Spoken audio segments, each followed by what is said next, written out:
கேதுவுக்கு வந்து கணபதி ஹோமம் பண்ணாதான் ஒர்க் பண்ணும், வேறு என்ன பண்ணாலும் ஒர்க் பண்ணாது. கணபதி சம்பந்தமான ஹோமங்கள், வெள்ளரிக்கம் குச்சிகள் நிறைய வாழ்ந்து வீட்டில் புகை போட்டிங்கனாலும் கொஞ்சம் நல்லா வந்து கேதுவோட இதுவெல்லாம் வந்து பரிகாரம், இந்த பிரச்சனைகள் தாத்துரைகள் எல்லாத்தையும் வந்து உங்களுக்கு குறைச்சி கொடுக்கும்.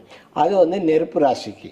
காற்று ராசிக்கு காலாஸ்திரியில் போய் பரிகாரம் பண்ணாதான் வேலை செய்யும், வேறு எதுவுமே வேலை செய்யாது. கேதுவுக்கு காலாஸ்திரி வந்து ரொம்ப ரொம்ப பெரிய பரிகாரஸ்தலம், அதை நீங்கள் எல்லாமே ஞாபகத்தில் வச்சுக்கோங்க. அடுத்து வந்து ஜலராசி. ஜலராசிக்கு வந்து அரச மரத்து விநாயகர் தான் ரொம்ப பெஸ்ட்டு. அரச மரம் கோயில் பக்கத்தில் புஷ்கரணினா குளம் இருக்கணும்.